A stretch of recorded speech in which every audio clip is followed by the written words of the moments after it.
Mais uma vez eu acolho os que estão aqui no santuário, acolho você que participa na sua casa, e você que vai ouvir esta pregação de início de ano. Ano novo de verdade, quando Deus, Ele faz novas todas as coisas. Repita comigo: não é o calendário que muda. Não é o calendário que muda. É a vida que precisa mudar.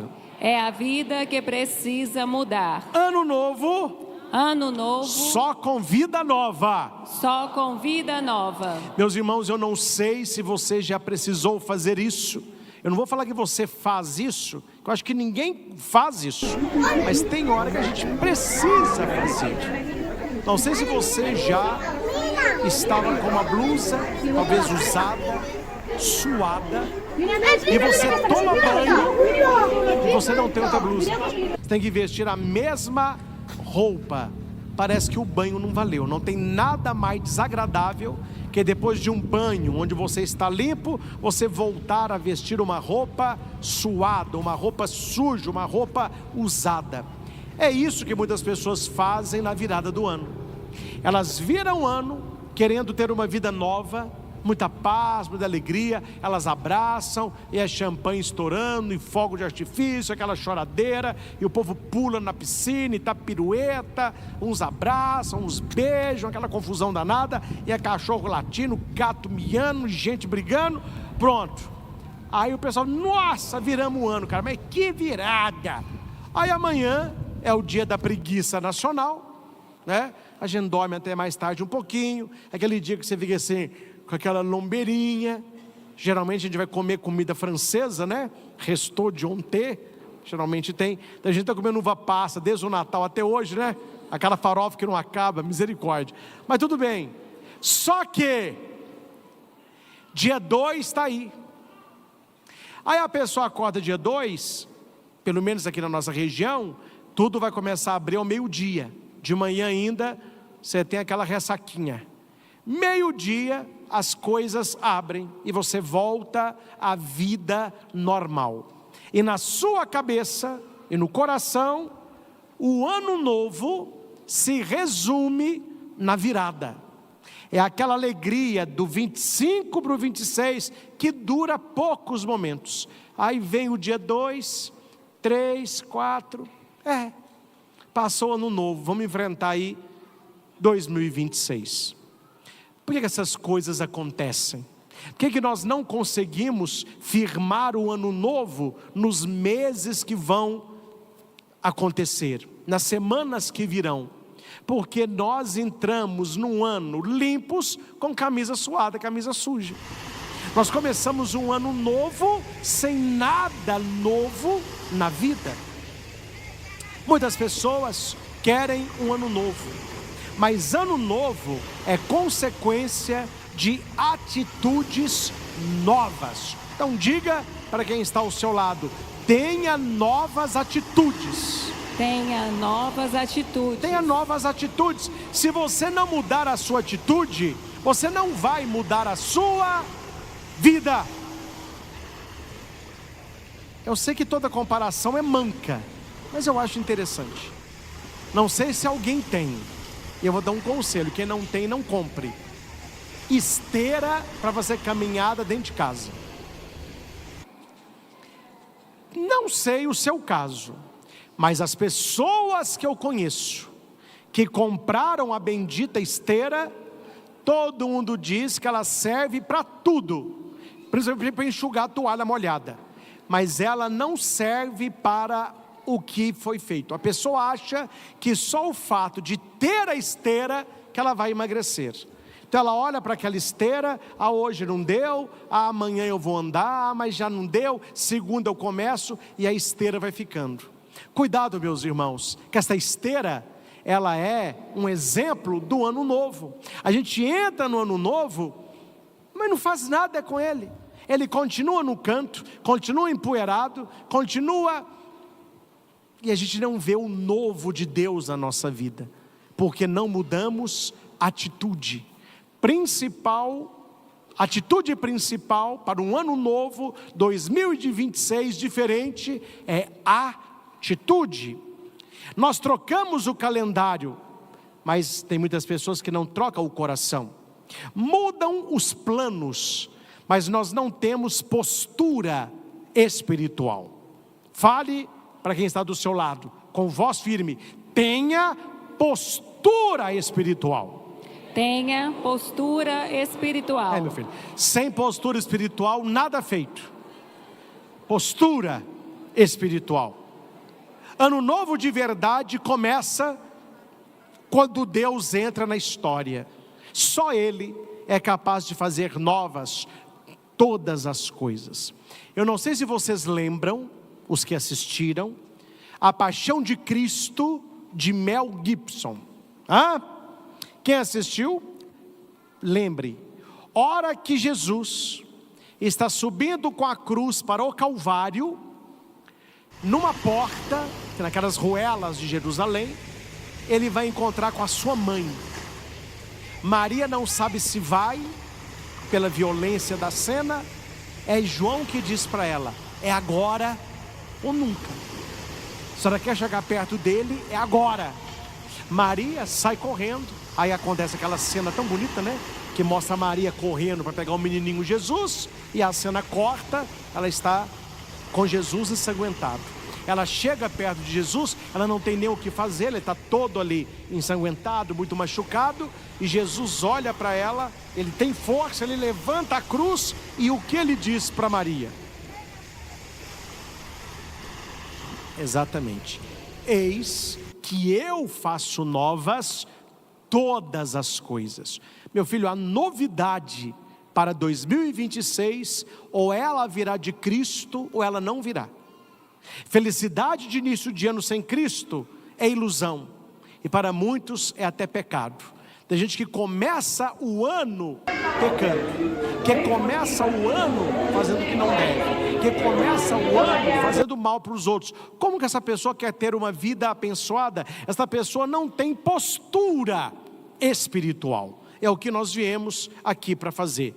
Não é o ano que precisa ser novo, sou eu e é você. Eu quero partilhar com você bem brevemente, porque eu quero me dedicar mais à adoração, 5 lições para que o seu ano seja feliz de verdade. Você, se puder, tome nota, pegue papel e caneta. Você que vai assistir essa pregação, anote no seu celular. E sempre que você lembrar, vá lá e veja quais são as 5 lições para que o meu ano seja novo de verdade. E não apenas no dia 1º de janeiro, mas todos os dias do ano. Primeira lição: Deus quer que você recomece. Deus quer que eu recomece. Vamos falar isso? Deus quer que eu recomece. Não tenha vergonha de recomeçar. Eu vejo criança. A criança não tem vergonha, porque se ela tivesse vergonha, ela não aprendia nem a andar e nem falar, porque no início é tudo errado. Ela não sabe andar, ela fica engateando, ela levanta, ela vai cair, ela não tem equilíbrio, anda parecendo que está coitadinha, tem que beber uns goró, anda sem equilíbrio nenhum, vai falando tudo errado. Água, amanhã é água que ela quer. O que ela está falando? Papai. Ela vai insistindo, depois a fala aparece. A criança começa a andar e ela vai conquistar. A criança, ela cai, ela levanta e recomeça. Ela cai, ela levanta e recomeça. Ela erra, ela recomeça. Ela fala de novo, ela vai sendo corrigida. A pessoa precisa recomeçar sempre que for necessário. Não desista dos seus sonhos. E cuidado quando outras pessoas dizem para você que você não consegue recomeçar. Isso depende de você. Não vos lembreis de coisas passadas. Eis que eu estou fazendo na sua vida coisas novas. Isaías 43, 18. Eu não quero iniciar o ano com um passado preso, mas com um futuro aberto. Não comece o ano com o passado preso. Comece o ano com o futuro aberto. Aberto para as graças. Aberto para a realização dos seus sonhos. Se você colocar na sua cabeça: eu dou conta, Se você colocar na sua cabeça, eu não dou conta, nas duas frases, você está certo. O que diz que dá conta, ele terá mais resiliência. O que diz que não dá conta, nem tentar ele vai. Então não é algo fora, é algo dentro de você. Pessoas que carregam culpas, traumas, feridas, precisam deixar Deus curar. É por isso que nós temos a adoração antes da virada e a primeira bênção do Santíssimo depois da virada, porque essa adoração que nós teremos é uma adoração de cura interior, porque não tem como você ter um ano novo com um coração triste, com depressão, com traumas, com fechamento, problemas que não se resolvem, baixa autoestima, autoimagem distorcida. Ano novo começa quando paramos de olhar o que perdemos e passamos a olhar o que faremos com Deus. Ano novo não é você ficar olhando para o passado. Quem dirige aí sabe a importância do retrovisor. Mas retrovisor, meu filho, é olha dela. Você está lá na rodovia, já voltou, já voltou. Ninguém dirige olhando o retrovisor. Retrovisor está uma olhadinha para ver. A nossa vida é assim. Você está indo para 2026, de vez em quando dá uma olhadinha, só para você lembrar o que aconteceu em 2025, que não deu certo, para você não repetir. E outra coisa, nós precisamos recomeçar com aprendizado. Aprender com os nossos erros. Aprenda com os seus erros. Os nossos erros não são nossos inimigos, eles são os melhores professores que uma pessoa tem. Você quer ver uma pessoa sábia, inteligente, perspicaz? Ela faz autoavaliação. Porque hoje em dia todo mundo fica avaliando todo mundo. Não, nós temos que avaliar a nós mesmos e olhar para a minha vida e pensar: o que foi que eu fiz em 2025 que piorou a minha vida? O que foi que eu fiz? O que foi que eu deveria ter feito que eu não fiz e que piorou a minha vida? O que foi que eu fiz que melhorou a minha vida? O que foi que eu fiz que dificultou a vida do outro? O que foi que eu fiz que facilitou a vida do outro e facilitou a minha? Coisas boas você repete, coisas ruins você supera, mas sem este pensamento, sem este recomeço, sem este aprendizado, você vai entrar num ciclo de repetição anual. Não sei se é o seu caso, mas eu fui comprar uma coisinha, uma padaria aí, falei com a moça assim: feliz ano novo. Ela falou assim: se Deus quiser, não estou vendo a hora de acabar esse. Não falei com ela não, mas eu tenho certeza que em 2024 era mais ou menos essa toada. Nossa, ano, viu? Não aguento chegar a 2020. Não, mas 2022 foi de lá. Não, 2021, 2020, misericórdia. É um ciclo. A pessoa não sai desse ciclo. Ela acha que o mundo deve a ela alguma coisa, e ela acha que as pessoas farão alguma coisa para facilitar a vida dela. Meu filho, se você não tomar atitude, já era. Se você não aprender com seus erros e não superá-los, já era. Deixe o que precisa ir, cure o que precisa ser curado e entregue nas mãos de Deus o que você não consegue resolver. Primeiro, deixe o que precisa ir. O ano está acabando, muita coisa tem que acabar com ele. O ano está começando, muita coisa tem que começar com ele. O seu coração curado, é aquilo que você não consegue resolver, entregue na misericórdia de Deus. Diga alto: recomeçar. Recomeçar. Essa é a palavra para 2026. Vamos recomeçar o que nós desistimos em 2025. Você pagou a academia, não foi? Comprou aquele tênis e não caminhou. Comprou na internet aquela emagreça em 30 dias, não fez nenhum, nem abriu e-mail. Começou a aprender uma língua, estava difícil, largou para lá. Porque a gente vai começando e vai largando as coisas, né? Pessoas que você gosta muito, fez qualquer coisa com você, deixou para lá também. Está difícil, hein, meu filho? Está difícil, você tem um ano novo nessa toada, vamos mudar. Segunda lição, para o cristão católico, ano novo começa com conversão. Ano novo começa com conversão. Qual é a primeira lição? Recomeço. E a segunda? Conversão. Lucas 15, o filho pródigo. Está lá o filho pródigo, no meio dos porcos, no meio da lavagem, aquele cheiro de chiqueiro. Você não vê ninguém indo lá, né? Não. Os amigos sumiram, as piriguetes subiram, os familiares, ninguém foi. Mas o Evangelho diz que um dia ele tomou uma decisão: hoje eu vou sair daqui, eu voltarei para o meu pai. Respondam para mim, a decisão de sair do chiqueiro foi de quem? Dele. Quem foi que levantou no chiqueiro? Ele. Quem voltou para a casa do pai? Ele. Então, meus irmãos, esse filho pródigo simboliza você.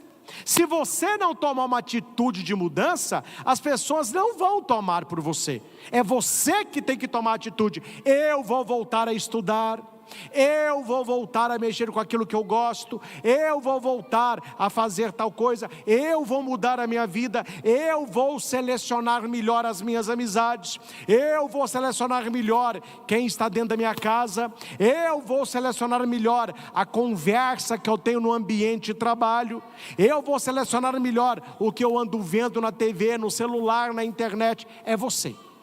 A atitude de sair do chiqueiro não cabe a ninguém, a atitude é sua, isto é conversão. Ano novo de verdade começa quando eu volto para a casa do Pai. Por isso que eu dizia, quantos de vocês não estão aqui na missa, mas vocês não são de igreja? Voltem à casa do Pai. Saia dessas coisas ilusórias e busca a palavra de Deus, a bênção de Deus, a Eucaristia, os sacramentos. É muito importante. O Pai não fecha as portas, mas o Pai, Ele abre os braços. O nosso Deus não vai fechar as portas para aquele que quer voltar. As portas estão abertas. E há um ditado que diz assim: por que o cachorro entrou na igreja?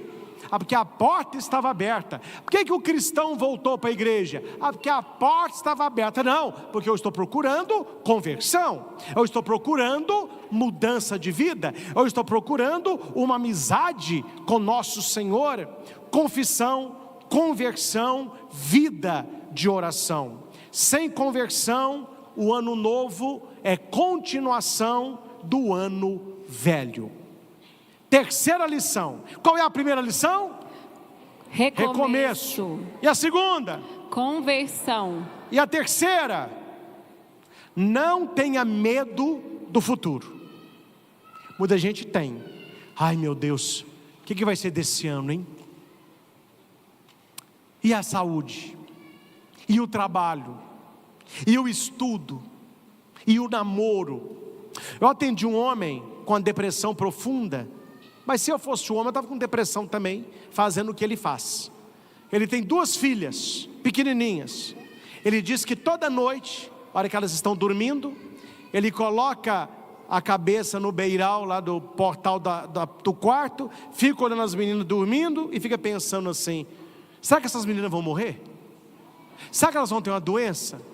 Será que elas vão namorar um namorado traste que vão roubar ela de mim? Eu falei: meu filho, mas que mente negativa é essa? Você tem que rezar, profetizar, educá-las, guiá-las no caminho. Eu tenho muito medo do meu futuro. Medo não vem de Deus, medo vem do demônio. De Deus vem a fé.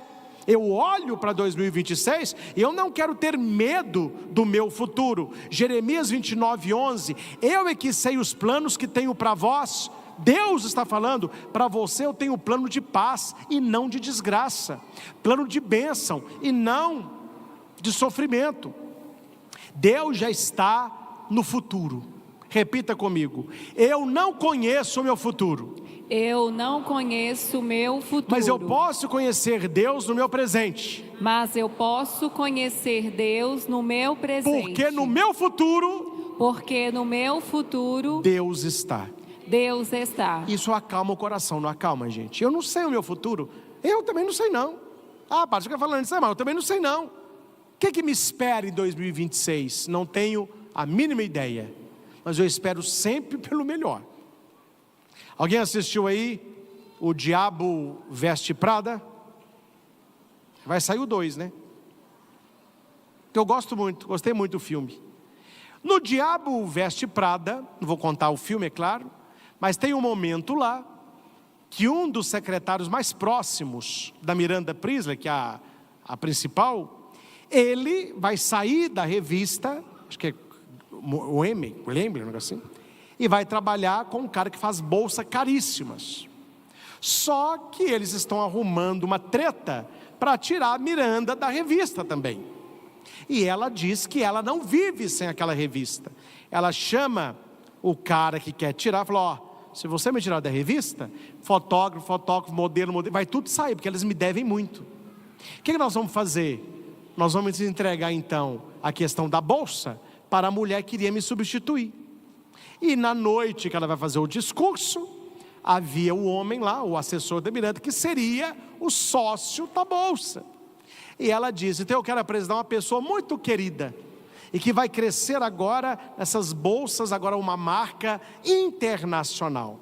A hora que ele prepara para levantar, ela aponta a rival dela. Para que ela continuasse na revista, ela passou o cargo do assessor dela para essa outra lá. E a mulher só queria dinheiro. E o cara ficou na mesa a ver navios. E tinha uma secretária da Miranda que pergunta para ele assim: mas você acha que um dia ela vai te reconhecer? Ele disse assim: eu acho que não, mas eu espero pelo melhor. Eu sempre espero. Essa atitude dele deve ser a nossa atitude. Pode ser que nem tudo seja do seu jeito. Pode ser que 2026 nem tudo seja como você sonha. Mas espere sempre pelo melhor. E quando não acontecer o que você esperava, continue esperando sempre pelo melhor. Quando eu falo esperar, não é sentar, é o esperar da esperança, que vem do verbo esperançar. Enquanto espera, faça algo. Enquanto não acontece, faça algo. É assim que nós buscamos um futuro sem medo. Um futuro que não é para ser temido, um futuro que é para ser construído. Quarta lição: ano novo precisa de propósito. Qual que é a quarta lição? Propósito. Qual que é a primeira? Recomeço. Segunda? Conversão. Terceira? Não ter medo do Não futuro. ter medo. Quarta? Propósito.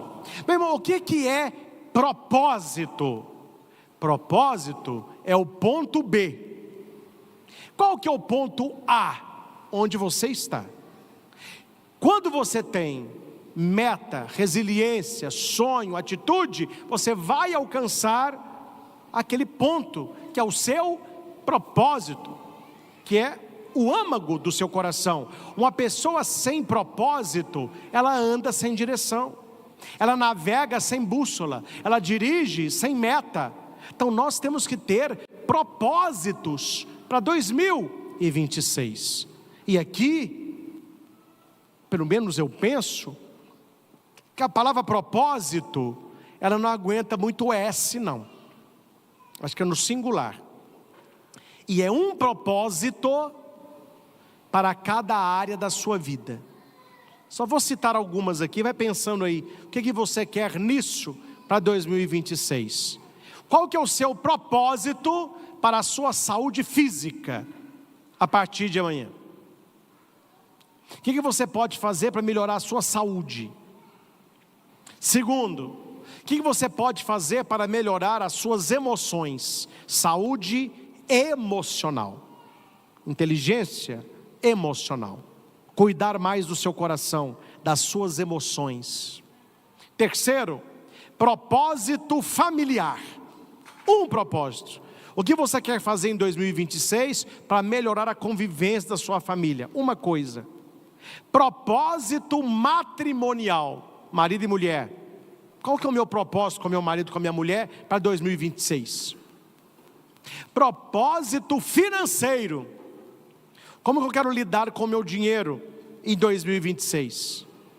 É da mesma maneira que eu lidei esse ano? Foi bom? Não foi? Eu agi com responsabilidade? Eu comprei por necessidade? Eu comprei por impulso? Eu fiquei endividado? Eu caí na mão de agiota? Eu usei o cartão mais do que eu podia? Propósito financeiro? Bolso. Propósito profissional. Você trabalha? Você quer continuar nesse nível? Você pode melhorar o nível? Você pode subir de nível? Talvez esse ano seja o ano que você vai mudar o seu trabalho. Você vai continuar empregado, colaborador, você vai ter o seu negócio, como que é? Propósito, tem que ter propósito, não é? E um que não pode ficar de fora, propósito espiritual. Qual que é o meu propósito com Deus em 2026? Um ano sem propósito é um ano velho. Não há o que fazer. Quinta lição e última. Essa lição é bonita. Deus caminha conosco. Qual que é a última lição para esse ano? Deus caminha conosco. Olha, dá do seu lado, olha, Deus caminha com você. Deus caminha com você. Isso é verdade? É, mas aí tem a contrapartida, né? Deus caminha com você, você precisa caminhar com Ele. Qual que é a primeira lição para 2026 novo? Recomeço. Não tenha vergonha de recomeçar. Volte. Muita coisa boa você pode recomeçar. Segundo, conversão. Mudança de coração. Volta para Deus. Terceiro, não tenha medo. Medo não vem de Deus, tenha fé. Quarto, propósito em várias áreas. E quinto, Deus caminha conosco. Caminhar com Deus. O Senhor é meu pastor, nada me faltará. Não entramos sozinhos neste ano. Meus irmãos, você poderia estar em qualquer lugar agora. Não sei o que te trouxe à missa. Padre, eu quero virar o ano com Deus, por isso que eu vim à missa. Eu vim porque a minha família toda veio, para não ficar sozinho eu também vim. Eu vim porque não tinha lugar melhor, então eu falei, então vou para a igreja mesmo. Eu vim arrastado, minha namorada falou, se eu não for comigo acabou, né? Eu vou, amor. Adoro rezar, vamos lá. Não sei por que você veio. Agora, por que você veio não tem importância nenhuma. O importante não é como você veio, é como você vai. Como que você vai sair daqui essa noite? Qual o ano que você veio buscar aqui? Eu acredito que pessoas que vêm passar o ano novo na igreja, elas querem algo a mais. Você podia dormir mais cedo, podia ir para uma praça, beber, conversar, reunir os amigos, jogar um joguinho, ver um filme, tem muita coisa para fazer. Não, mas eu quero estar na virada do ano na igreja. O que você está buscando aqui que você não acharia em outros lugares? Por isso que nós estamos aqui. Por isso que eu estou aqui. Você não sabe tudo que vai viver este ano, mas você sabe que não caminhará sozinho. Segura na mão de Deus e vai. E cuidado, meus irmãos, olha para cá, com as pessoas que vão entrar na sua vida este ano. Eu sei que é uma qualidade, mas é muito perigoso. A pessoa que abre a cara para o outro no primeiro encontro. Não vai dar certo. Não estou falando de encontro amoroso, não. Encontro, amizade. Você participou de um encontro, de uma reunião, de um curso lá da sua fábrica, você conhece uma pessoa agora, você já conta tudo, já fala de problema, fala de sonho, você não conhece a pessoa, meu filho. Por isso que as pessoas sofrem muito, porque elas estão confiando em quem elas não conhecem. E você sabe o ditado, viu? Quem vê cara... não vê coração. Ô padre, qual o conselho que o senhor me dá para eu errar menos nesta área em 2026? O conselho é muito simples. Antes de você confiar em alguém, coma com esta pessoa um saco de sal. Como assim? Veja na sua casa quanto tempo demora um saco de sal. Pergunta lá para quem cozinha. Eu comprei um saco de sal. Quanto tempo demora para a gente comer um saco de sal? A pessoa vai te falar. E não é pouco tempo. Então o que significa comer um saco de sal com essa pessoa? Dê tempo. Porque não sou eu que estou dizendo, não. É Jesus. É muito mais fácil você não deixar o ladrão entrar, do que depois que o cara entrar, você colocar o caboclo para fora. O não permitir que entre é mais fácil. Então nós, meus irmãos, não temos que ser escancarados, não. Abra devagar, vá conhecendo a pessoa, deixa ela falar, veja os valores dela, o que ela quer com você, o que ela vai te levar a sério ou não, por que ela quer entrar na sua vida. Aí você vai levar para a sua mesa amigos, pessoas que vão entrar na sua vida este ano para fazer você crescer, para abençoar a sua vida. E isso eu quero pedir para mim e quero pedir para os senhores também. Meu Deus, que as pessoas que entrarem na minha vida este ano sejam bênção e não problema. Amém? Eu desejo para você isso, que as pessoas que você vai conhecer este ano, que vão entrar na sua vida, que sejam bênção e não um problema. Quer dizer, tem uma historinha aqui, só porque eu lembrei. Tem parente meio folgado, né?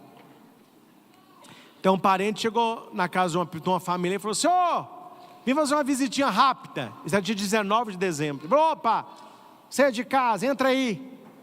O cara chegou dia 19. Dia 27, ele está lá no sofá. Aí o cara falou: senhor, eu sei que você gostou daqui, né, meu amigo, mas você falou que era rapidinho, você passou o Natal com a gente, já está aqui tem uma semana. Você não quer passar o ano novo com a sua família, não? Com a sua esposa, seus filhos? Você não sente falta deles, não? Boa ideia. O cara, graças a Deus, eu vou pedir para buscá-los.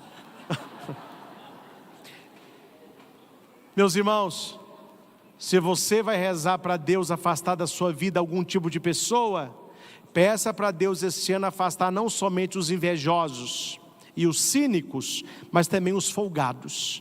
Porque o que tem de gente folgada não está no gibi. E a minha avó dizia: enquanto São Jorge tiver cavalo, ele não anda a pé.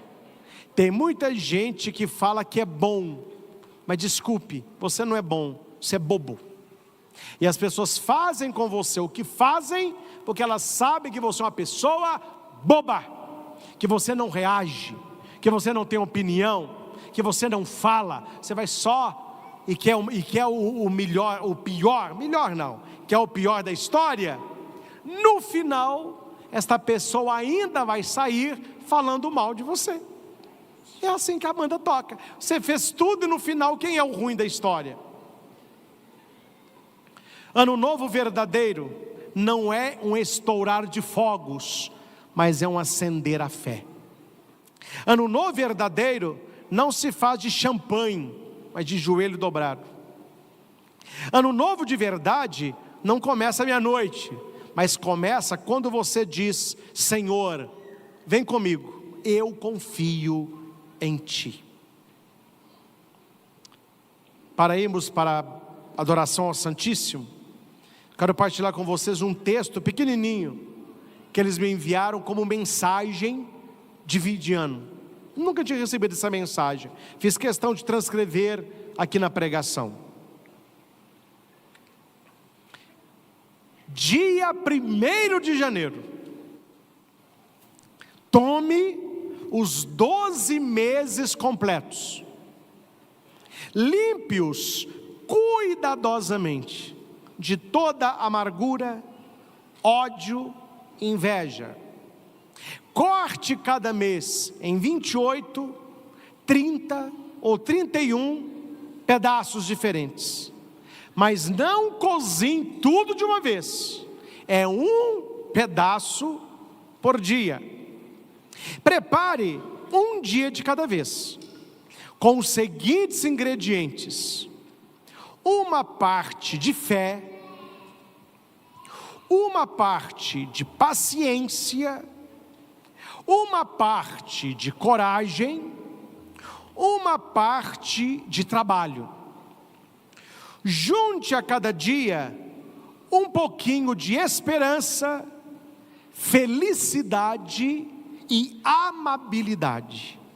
Misture bem com uma parte de oração e uma pitada de ação. E não deixe de fora uma pequena medida de bom humor. Sorria mais. Coloque tudo num recipiente de amor. Cozinhe bem ao fogo de uma alegria radiante no espírito. Guarneça com um sorriso e sirva sem reserva. Aí sim, se você fizer isso todos os dias, você terá no dia 31 de dezembro de 2026 vivido um ano novo. Gostei disso. A gente joga o ano novo é para o dia 1º de janeiro. Essa mensagem jogou o ano novo para o dia 31 de dezembro do ano que vem. Se a gente viver isso aqui todo dia, você vai olhar e falar assim: nossa, este ano foi novo, porque eu fiz o que deveria ter feito. Eu andei com o Senhor. Recomeço, conversão, não tenha medo, tenha propósito, ande com Deus, porque Ele anda com você.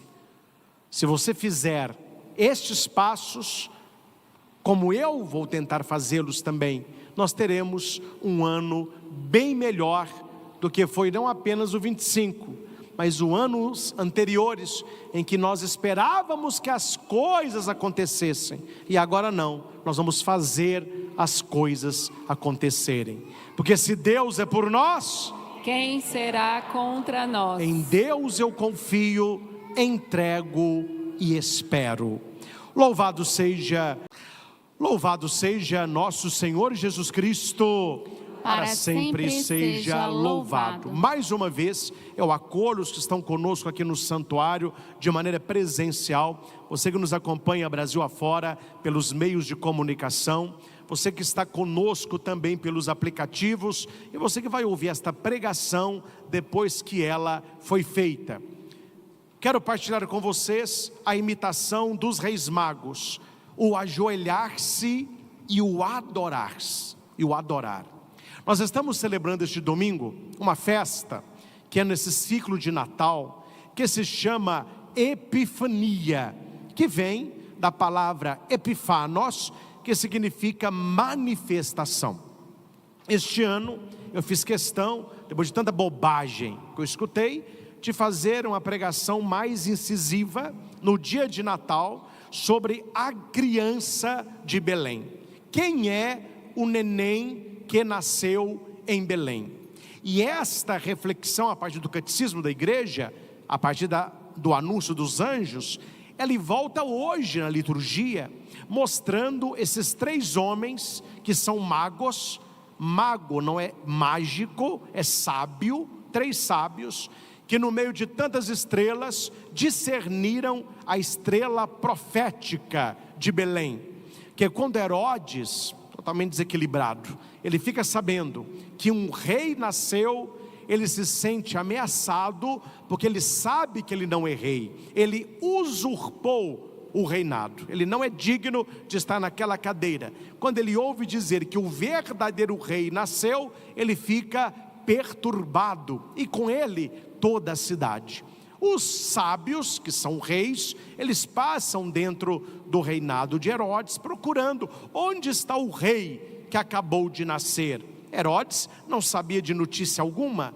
Ele vai chamar os sumos sacerdotes, os sábios do seu palácio, perguntando se eles sabem de alguma coisa. E olha que interessante, que eles sabiam na ponta da língua. Eles vão responder existe uma profecia, Herodes, que diz que Belém não é a menor cidade do clã de Judá, porque dela sairá um rei, um Messias, um pastor. Ou seja, saber não resolve nada. Eles sabiam da profecia, mas eles não foram a Belém. Os reis se despedem de Herodes.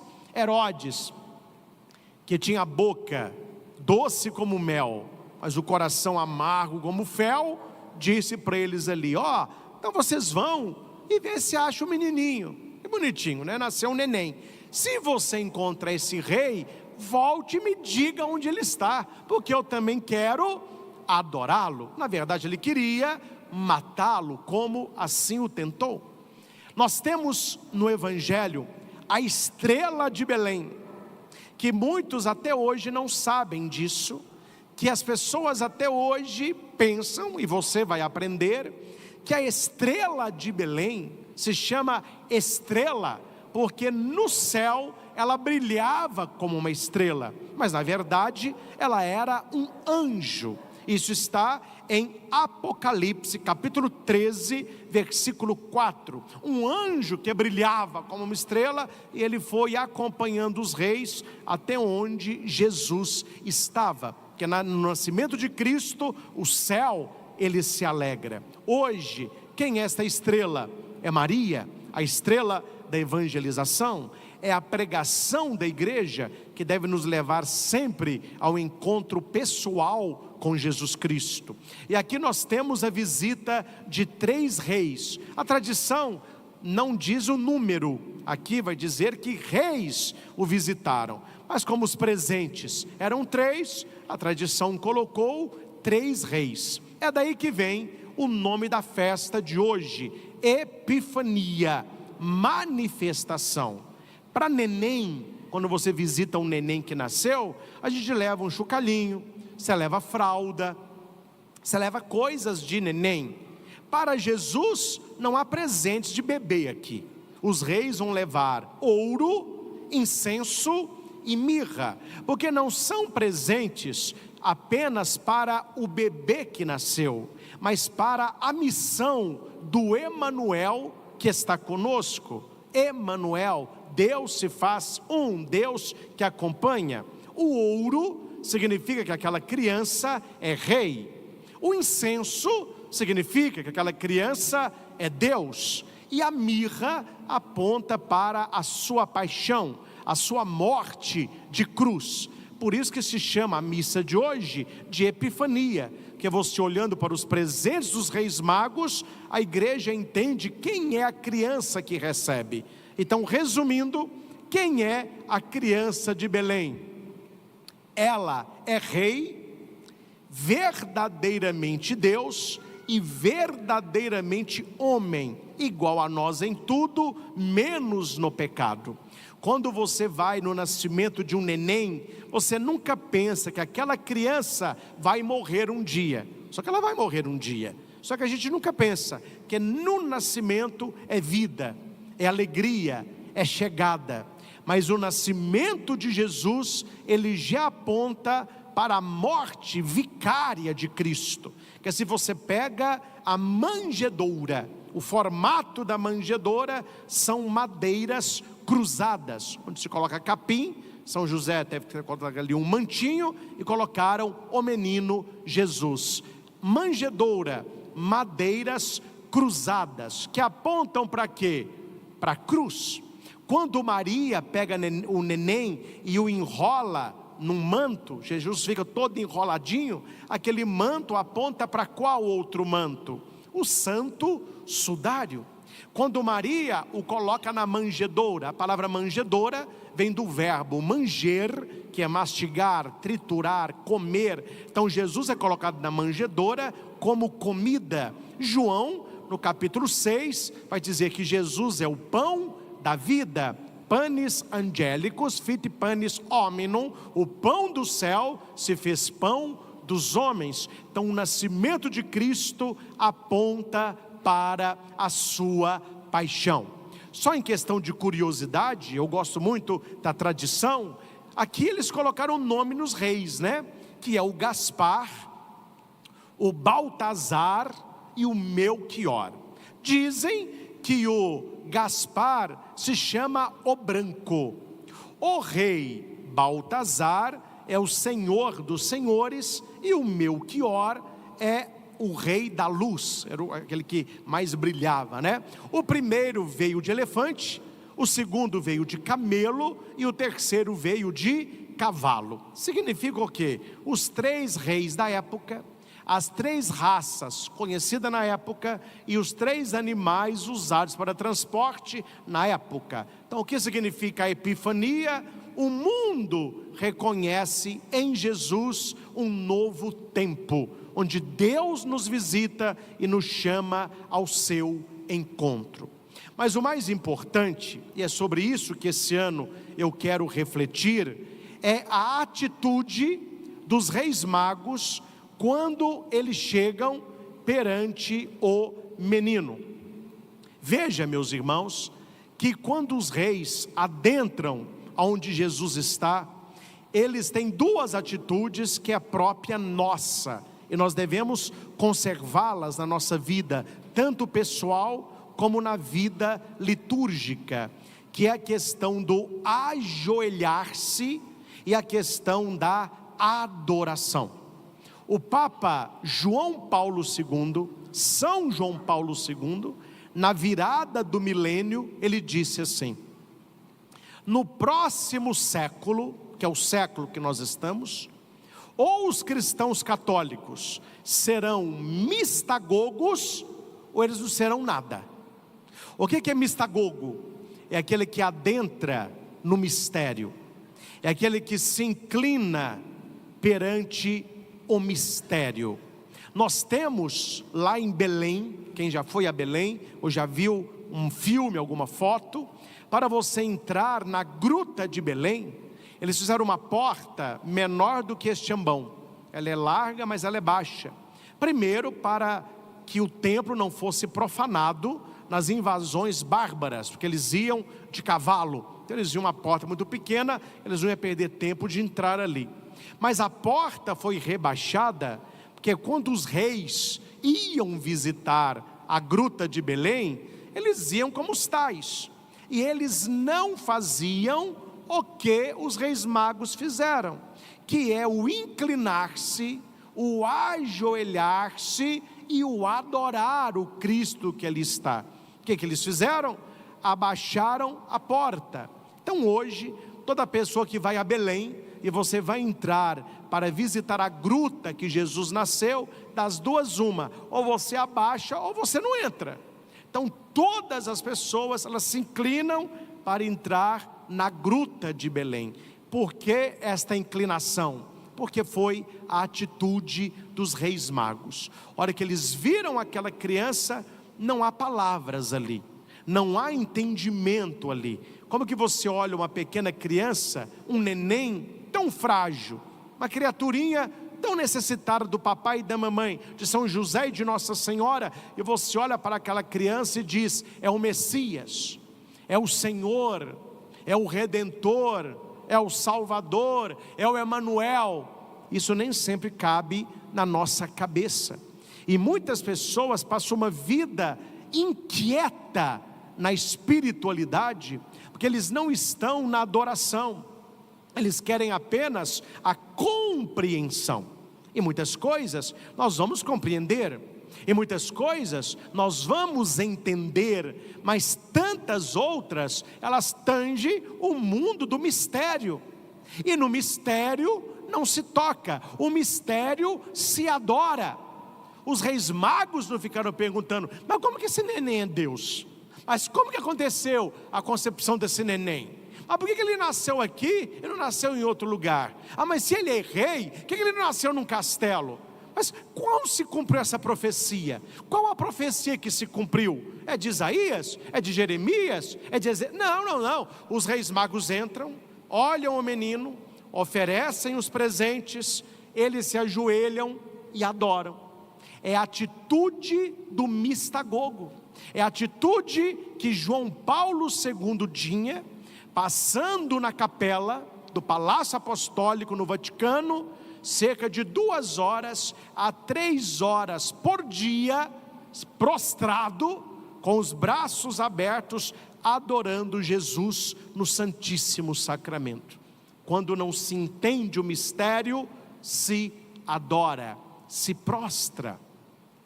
Temos hoje o nosso querido e amado Papa Leão. As pessoas, como sempre, a turma dos mimizentos não param, e eles ficam de olho para ver se consegue pegar um pelo na casca do ovo. E o Papa Leão, graças a Deus, é dos nossos. Ele não está muito preocupado com a opinião pública.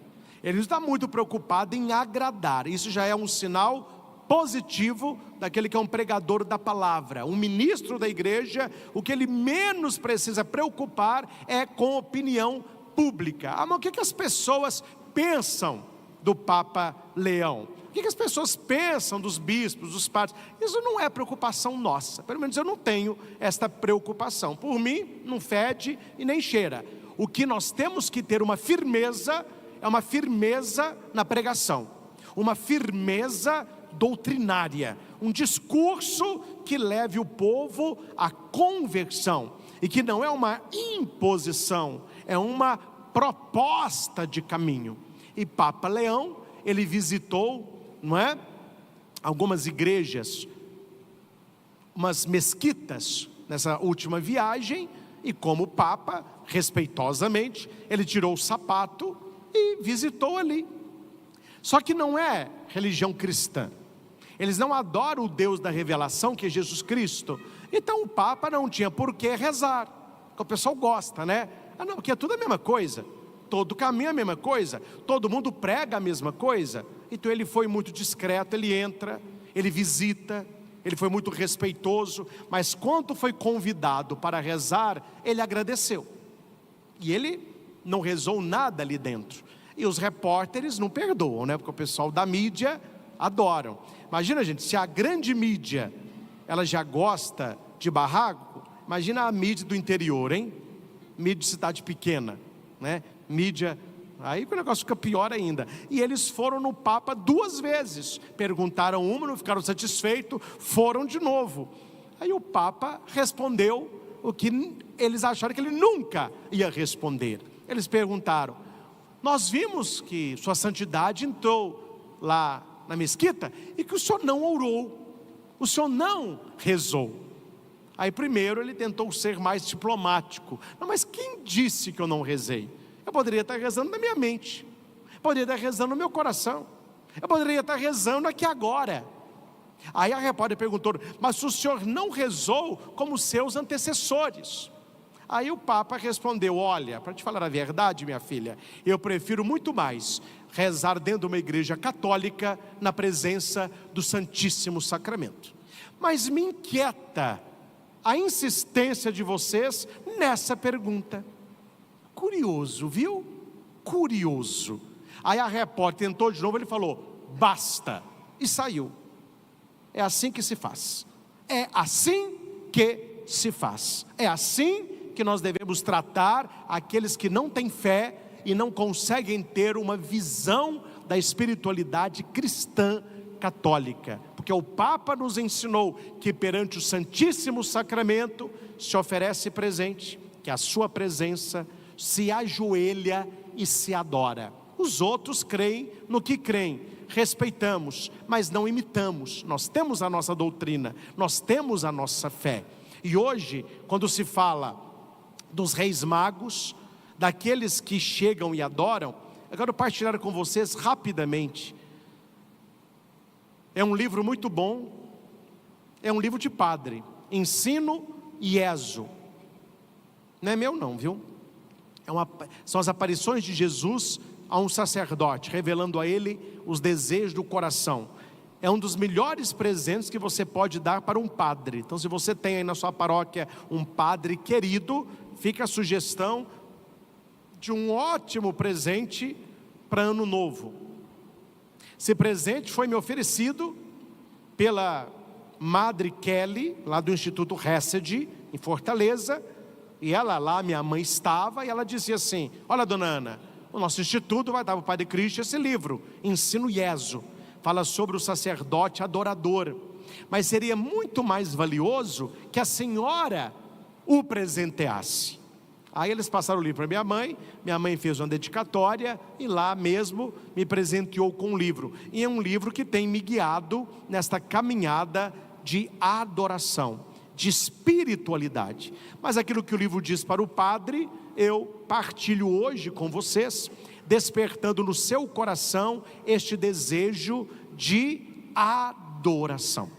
E isso não é de hoje não, meus irmãos. Quando Jesus conversava com a samaritana, você que tem o costume de ler a Bíblia, eles iam conversando e Jesus ia revelando para a samaritana o coração do Pai. E chega no momento do discurso que Jesus vai dizer assim: meu Pai procura adoradores que o adorem em espírito e verdade. Só que as pessoas leem, elas não entendem. Deus não precisa de adoração, Ele tem adoração. E me desculpe a franqueza, porque eu me incluo junto com vocês, uma adoração muito melhor que a nossa, muito mais perfeita que a nossa, muito mais excelsa que a nossa. Qual a adoração, Padre? Dos coros angélicos. Ele tem os querubins, os serafins, as potestades, os principados que o adoram eternamente, uma adoração perene, uma adoração poderosa. Nós conhecemos a ação de anjos, nós conhecemos a ação de arcanjos. Raramente aparece um de uma escala superior, que é um querubim, um serafim, uma potestade, um principado, seres poderosíssimos, que o ser humano nunca conheceu tamanho poder e que adoram a majestade de Deus. Então Deus não está procurando adoração. Ele está procurando o quê? Adoradores. Ele não procura apenas a adoração, o ato de adorá-lo. Ele procura você, no seu ser adorador. Há uma oração eucarística que o padre reza que diz assim: Senhor, se o nosso louvor, se a nossa adoração não te acrescenta nada, permita-nos louvar-vos, permita-nos adorar-vos, porque se não te acrescenta nada, nos aproxima de vós. Então preste atenção, meus irmãos, Deus não precisa da sua adoração, nós precisamos adorar o Senhor, porque quando nós o adoramos, nós nos sentimos perto dele, nós nos sentimos perto de nós. E há momentos na vida, e aqui eu digo com muita clareza, e você vai passar por isso: ou você adora, ou você cairá. Ou você adora, ou você cairá. Quais momentos? O momento de a perda de um ente querido, a perda de uma oportunidade, de um trabalho, de um amigo, a perda da sua saúde, as coisas que vão acontecendo na nossa vida. E nós muitas vezes temos questionamentos do tipo: mas por quê? Mas por que que acontece isso comigo? Mas por que aconteceu isso com alguém da minha família? Mas por que que a vida humana é assim? É para sua ficha cair, meu filho, que o ser humano não vale muita coisa, que a nossa vida, como diz a Escritura, é igual uma erva, que de manhã é verdejante, à tarde murcha e à noite seca. Se o ser humano não está prostrado e adorando a Deus, que é o Senhor, nós estamos na água, porque a vida do ser humano é ínfima. A nossa vida não é tão grandiosa como a gente pensa. E hoje é um discurso na internet que as pessoas gostam, não é? Você é especial, você merece tudo, o mundo deve a você. Quando que você vai descer desse pedestal aí? Quando que você vai cair na real de que ninguém para o relógio? E outra coisa, meus irmãos, não falo para os nossos dois entes queridos que estamos no 7º dia, mas numa reflexão mais ampla. Quem é, como a Bíblia diz, que pode acrescentar na sua vida um segundo quando Deus o chamar? Presidente, rei, imperador, papa, ricos e pobres, basta Deus chamar, já era, meu filho. Nós não temos poder nenhum sobre a divindade. Então qual que é a nossa atitude para com Deus? Uma humildade e um coração adorador.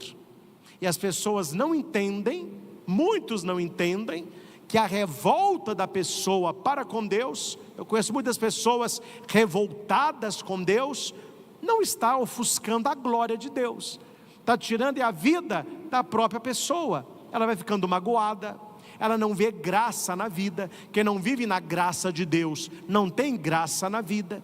Ela que se achava o dono do seu reino, ela vê que ela não tem reino. E que em muitos momentos nós vamos cair em si, que nós vivemos uma solidão acompanhada. Isso eu tenho muito na minha vida de padre, uma solidão acompanhada. As pessoas me acompanham, eu tenho família, eu tenho amigos, mas na hora da minha doença, na hora das minhas tristezas, na hora de coisas que eu tenho que resolver, sou eu e Deus. É uma solidão, mas acompanhada, e nós achamos que nós temos tanta gente do lado, por isso que as pessoas sofrem muito. Elas acham que na hora da necessidade todo mundo vai ajudar, e ninguém ajuda. Você acha que está cheio de amigos, você cai num leito de dor, pouca gente lembra, pouca gente cuida, pouca gente se importa, e nós vamos ficando então magoados com o ser humano, magoados com a vida, magoados com a gente mesmo. A gente faz o embrulho dessa amargura toda e jogamos para Deus. Eu estou amargurado com Deus. O que falta, meus irmãos? Uma vida de adoração, uma vida de entrega. As pessoas dizem, claro que eu espero que não seja um carro católico, né? Mas eu vi um adesivo no carro escrito assim: com Jesus é só alegria. A pergunta é: qual Jesus? Que não é o Jesus bíblico, né? Porque se você pega a vida de Nossa Senhora, vamos pegar só Nossa Senhora. Nossa Senhora não foi poupada. Deus não poupou Maria da dor, do vexame, da insônia, das lágrimas, do sangue. Aí nós, na nossa autossuficiência e autorreferência, nos achamos não dignos de sofrimento. Maria, a toda santa, teve uma vida difícil. Meus irmãos, se Deus não poupou a mãe do seu filho, haverá momentos que Ele não nos poupará. E neste momento é que sairá uma fé sólida ou uma revolta injustificada. E quando será? E como será? Numa vida de adoração. Aquele que adora a Deus, tem com Deus um relacionamento matrimonial. Senhor, eu te prometo ser fiel. Eu te prometo jamais perder a minha fé, na alegria e na tristeza, na saúde e na doença, amando-te e respeitando-te todos os dias da nossa vida. É por isso que a igreja leva o matrimônio muito a sério, porque o matrimônio entre homem e mulher lembra o matrimônio de Cristo com a igreja. Então eu tenho fé na alegria, mas eu tenho fé na tristeza. Eu tenho fé quando alguém nasce, mas eu tenho fé quando alguém morre. Eu tenho fé na saúde, eu tenho fé na doença. Eu tenho fé na riqueza, eu tenho fé na pobreza. Porque aquilo que acontece não pode abalar a nossa fé, se ela está na adoração. Porque Nossa Senhora respondeu com alegria para o anjo: eis aqui a serva do Senhor. Anjo, mas nos pés da cruz, o seu filho esvaindo de sangue, Maria olha para Jesus e ela chorando diz: eis aqui a serva do Senhor. Ela não abandonou, ela não traiu, ela não teve um coração incrédulo, porque Maria tinha uma vida de adoração. Aquele que adora vê mais longe, aquele que adora sofre, aquele que adora chora, aquele que adora se vê perdido, mas aquele que adora ao mesmo tempo se sente carregado. Perguntaram para uma criança o que era a morte, e a criança respondeu na catequese assim: para mim a morte é morrer vendo televisão. E os coleguinhas riram, mas a catequista atenta perguntou para ele: não, mas me fale mais, O que significa isso? E ele disse assim: é porque meus pais acordam muito cedo e eu estudo à tarde, então eu posso ficar vendo televisão um pouquinho mais. Mas a minha mãe e o meu pai ficam lá do quarto assim: vai dormir, menino? Eu respondo: já vou. Vai dormir, menino? Já vou. Só que eu fico vendo televisão, eu dou um cochilo e eu durmo no sofá. Não toda vez, mas de vez em quando. Aí quando eu acordo, olho para a televisão, ela já está apagada. Eu estou no colo do meu pai. Meu pai está me carregando para a cama. Para mim, morrer é a gente dormir vendo televisão. Apaga-se a tela da vida. Quando a gente abre os olhos, nós estaremos no colo do nosso pai. Como que uma criança consegue fazer esta comparação? Porque ela tem o coração puro. E como que nós podemos ter esta pureza? Buscando a adoração. Permita-me finalizar esta pregação apenas com algumas frases que eu destaquei aqui no Ensino IESO, onde Jesus fala da importância de nós termos um coração adorador. E se você tiver um coração adorador, isso não fará bem para mim. Isso não fará bem apenas para a sua família, no seu casamento. Isso é bom, é para você. Porque eu posso fazer aqui um discurso, meus irmãos, de 6 horas, sobre o valor de tomar água e matar sede. Você pode sair daqui com tudo na ponta da língua e com clareza mental, mas só vai funcionar quando você tomar água. Eu posso tomar aqui 20 litros de água, não vai matar a sua sede. Adoração é a mesma coisa. Ou você adora, ou você continua com sede, vendo os outros bebendo. A oração de todos para Jesus deveria ser: preserva-me fiel ao teu chamado, e não permitas que nada me distraia de ti, que és a única coisa necessária. Quando eu adoro, eu descubro que Jesus é a única coisa necessária. E Jesus vai responder. Olha que bonito a resposta de Jesus, a oração deste padre: adoração, adoração, adoração. É isso que estou pedindo a ti, porque a adoração é o exercício do amor, e o amor completa tudo. O amor completa tudo. Esses últimos dias, participei de vários velórios, e nesta missa, pessoas entregando a Deus 2 entes queridos.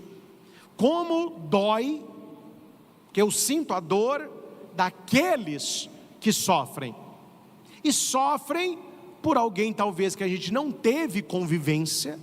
Você vê a pessoa ali no caixão, você se condói por uma pessoa falecida, mas se você não tem laço com aquela pessoa, aquela morte não te toca. Você está ali em condolência à família, mas a família e amigos próximos, eles estão em prantos. Nós vemos pessoas destruídas, porque há muito amor ali. Há muito amor ali. E não é que a pessoa falece, a pessoa continua viva em Deus, mas nós perdemos a convivência. Isso ameniza a dor. Eu não estou chorando por alguém que morreu, não. O cristão não falece, ele tem a vida eterna. Eu choro pela falta da convivência. E aqui, se a gente pensar direitinho, a gente não chora por quem vai, a gente chora por quem fica, né? Se você pensar nisso, você nunca chora pela pessoa, você chora por você. Ah, eu não terei a pessoa. Ah, eu não vou poder abraçá-la. Ah, eu não vou ter a presença dela. Ah, eu vou sentir falta. Ah, como que vai ser a minha vida? Ai, meu Deus, é sempre você. É por isso que a gente chora, é por isso que a gente sofre. Mas quando você olha para a pessoa, você olha para as promessas de Deus sobre ela, sobre a vida eterna que pesa sobre ela. Para ela, apagou a tela da vida, mas está no colo de Deus. É glória. é bênção, é cura. Uma pessoa cega está vendo, uma pessoa doente está curada, um paralítico está andando, e nós vamos trocar esses olhares novamente. Dom José Carlos, arcebispo de Montes Claros, que foi nosso bispo, presidiu uma missa como presente da mãe do padre Marcelinho de Itaúna. Estivemos lá no sábado às 10 horas da manhã. O padre ali estava, a mãe dele sendo veladas. Toda a morte dói, a morte da mamãe dói ainda mais. E já dizia o cardeal Ratzinger que na vida do sacerdote a perda da mãe, ela dói ainda mais, porque a tendência das pessoas é terem família. Então a pessoa se casa, ela vai crescendo, os parentes se vão, mas ele com o tempo vai se interter no matrimônio, com os filhos, com os netos, e o sacerdote ele só perde. Então muitas vezes a âncora do padre é a sua mãe. Então eu vi ali o padre Marcelo no sofrimento terrível, não conseguiu colocar a túnica. Eu fiquei no banco do lado do esquife, padre Marcelo de lá, toda hora que eu olhava para ele, ele estava um sofrimento atroz. Na hora da consagração, colocaram a estola nele, ele fez a consagração, jogou água na sua mãe, não conseguiu falar muito, e Dom José falava, esse sofrimento revela muito amor, porque Jesus chorou quando Lázaro morreu. Jesus sabia que ressuscitaria Lázaro, mas a gente só chora por quem ama, e o choro não é uma descrença na ressurreição, é o fim de uma convivência, um viver com, né? Não é a dúvida da vida eterna, mas é a saudade do que é bom. E Dom José falava de maneira muito feliz, um dia, padre Marcelo, os seus olhos estarão entrelaçados com os olhos da sua mãe novamente. Um dia vocês verão e este encontro não terminará mais. É o que nós cremos, é o que nós acreditamos. É por isso que precisamos ter uma vida de adoração, para que essas coisas não sejam bonitas de ouvir, mas sejam realidades de viver. Por isso que Jesus diz, a adoração é o exercício do amor, e o amor completa tudo. Muitas trevas caíram sobre as almas de muitas pessoas, porque eles abandonaram a vida de adoração. Uma pessoa que não adora, é uma presa fácil para as trevas. Isso eu digo como padre confessor, padre que atendo confissão. Uma pessoa que adora, ela peca menos. Uma pessoa que adora, ela não tem esses pecados escancarados, pecados públicos. A gente fala pecado cabeludo, né? Não, elas têm aquelas quedas da vida, mas ela tem uma vida de adoração, e Deus a sustenta. Uma pessoa que não adora, ela é fraca. Nós aqui falamos muito em Minas, saco vazio não para em pé. Um cristão não adorador, ele não se enche, ele não se plenifica. E como ele não se enche de Deus, ele vai querer se encher de quê? De roupa de marca, o último celular, eu tenho que ter, é o carro importado, é a beleza física, é a posição social. Quer dizer, eu tenho que encher por fora, porque nem sempre eu sinto a adoração me preenchendo por dentro. Não estou dizendo, senhores, que você não possa ter carro, celular, casa e beleza. Não é isso que eu estou dizendo. Estou dizendo quando nós fugimos para o exterior, porque sabemos que por dentro está vazio. Então eu quero buscar fora, porque dentro não tem. E como que eu encho por dentro? Adoração. A solidão que sofro no sacrário é causada pela indiferença de muitos que vão à missa, mas não adoram. Aqui eu vou abrir um parênteses, não é colocando carapuça em ninguém. Aqui não, que vocês são nota 10. Mas eu vejo em alguns lugares, jovens, pessoas que não têm problema nenhum de joelho, moças, que na consagração da missa, eles permanecem de pé. E isso está se perdendo na nossa igreja católica, porque nós nos ajoelhamos, não é porque é apenas uma norma litúrgica e todo mundo ajoelha, é porque nós temos certeza que naquele pão e naquele vinho está Jesus Cristo vivo, e perante Jesus Cristo todo joelho se dobra. Eu já gravei um vídeo, mas ainda não divulguei. Por que as nossas igrejas primam pela beleza? Nós aprendemos no seminário isso. Quem viaja, olha cada país, são igrejas lindíssimas. Estamos tentando fazer aqui no Frei Galvão uma igreja lindíssima. Por que a igreja católica, ela gasta tanto dinheiro com o templo? Sendo que algumas outras denominações, uma portinha, o pessoal se reúne ali. Era uma lotérica, a lotérica fechou, eles se reúnem ali. Por quê? Porque nós temos a concepção de que sobre o altar está a realeza de Jesus Cristo e a sua presença real, em corpo, sangue, alma e divindade.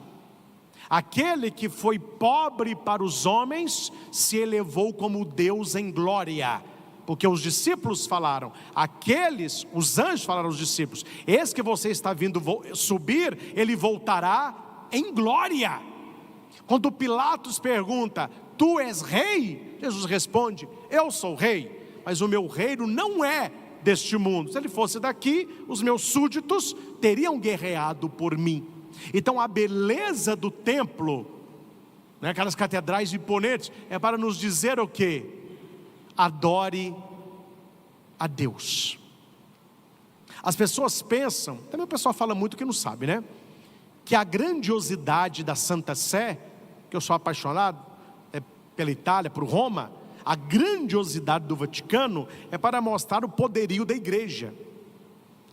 Pode ser que nos séculos atrás eles pensaram isso, mas tudo em Roma é tão grande, é para mostrar o pequeno que nós somos. Nós nos sentimos uma formiga na praça de São Pedro. Quando você entra na Basílica de São Pedro, você é menor que o rodapé da Basílica.